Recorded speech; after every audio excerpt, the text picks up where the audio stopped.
kita akan melihat uh,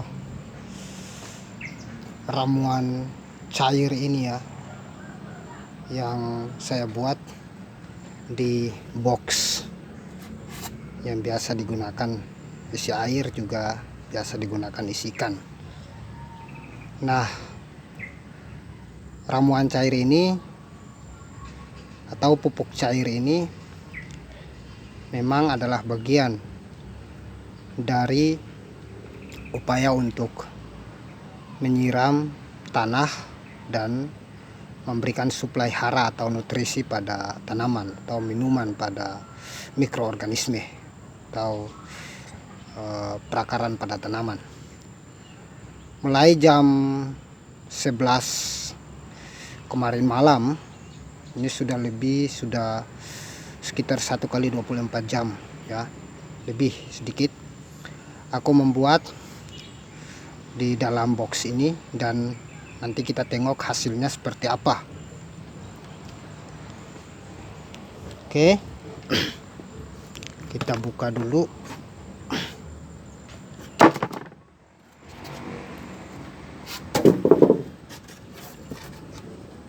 Nah,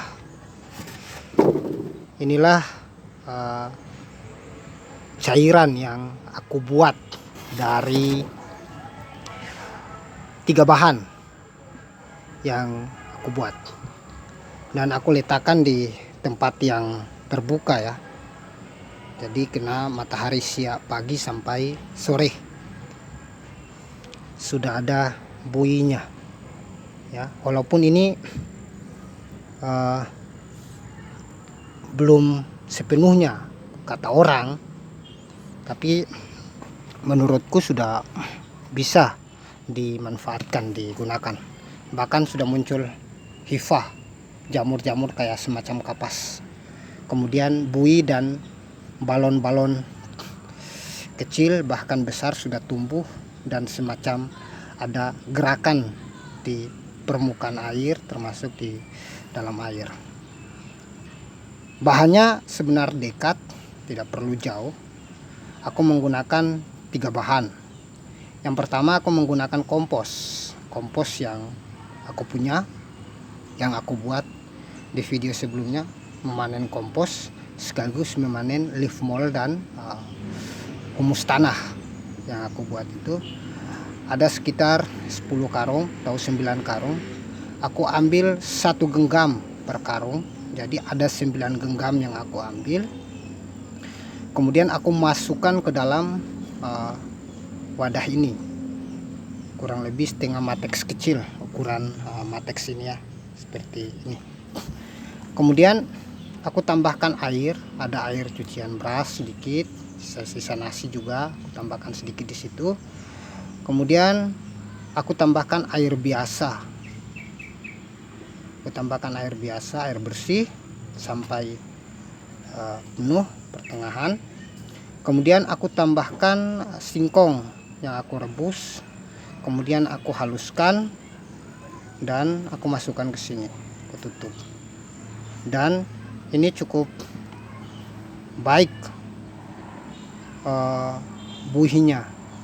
Apakah ini adalah metode dari yang disebut sebagai jadam yang diperkenalkan oleh pertanian Korea atau alam Korea, ataukah memang ini adalah bagian lain, sisi lain dari apa yang pernah kami atau apa yang pernah saya lakukan sebelum-sebelumnya. Memang sudah pernah dilakukan, saya buat cairan-cairan begini, kemudian sekarang mulai populer diperkenalkan oleh jadam, dan itu baik. Teman-teman pelajari di jadam, teman-teman belajar tentang konsekuensi alam yang mampu menghidupkan tanah dan tanaman. Jadi ini silahkan dinamakan seperti apa, tapi aku namakan cairan yang sederhana dari bahan ini bisa menimbulkan buih lebih banyak. Kalau teknisnya jadam ya menggunakan garam krosok, kemudian air bersih, air lunak, kemudian dipakai kain kan, sarung, kemudian dimasukkan bahan, kemudian kentang, diremas-remas sampai halus dan dibiarkan. diikat kainnya secara teknis. Secara teori sama, bahwa mengkulturkan mikroorganisme, memperbanyak mikroorganisme untuk kebutuhan tanah. Nah, cairan ini sebenarnya nanti saya gunakan untuk kebutuhan menyiram tanah dan menyiram tanaman. Karena ini sudah 1 kali 24 jam, aku mau gunakan untuk menyiram tanaman dan menyiram tanah. Yang kedua, bahwa secara teori kita sepakat bahwa tanah yang hidup atau bahan yang sehat, bahan yang hidup, pasti ada makhluk hidup di situ. Berjuta-juta bahkan miliaran mikroba, hewan, mikroorganisme yang hidup di situ.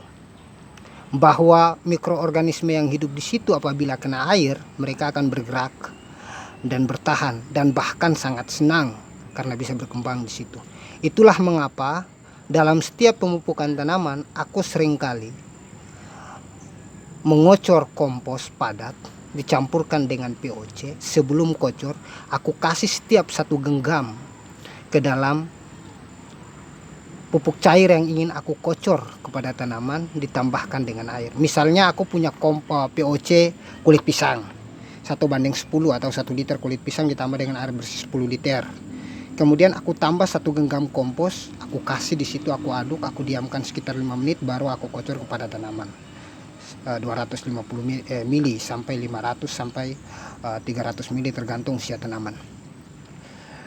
Perlakuan seperti itu artinya kita mengembalikan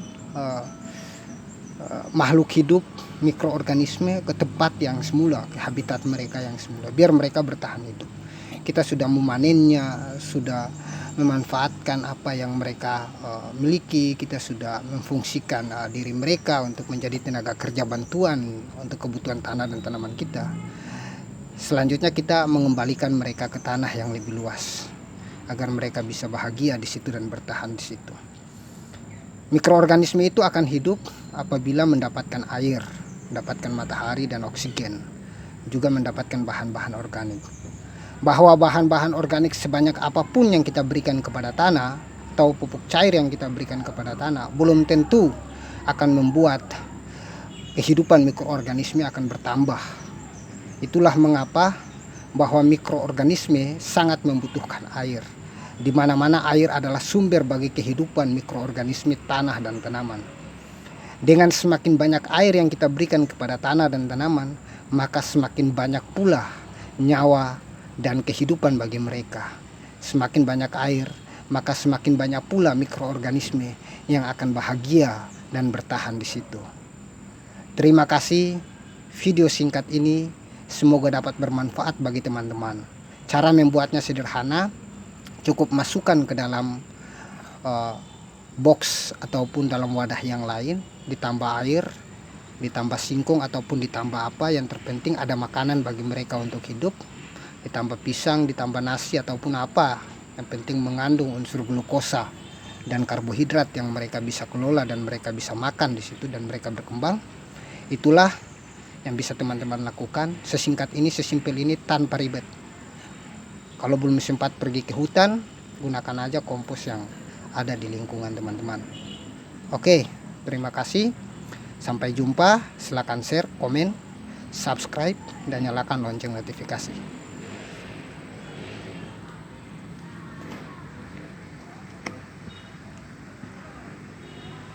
Bisa nyanyi nih, balonku ada banyak di dalam box air, karena kompos dan makanan mereka hidup menari-nari, namanya mikroba.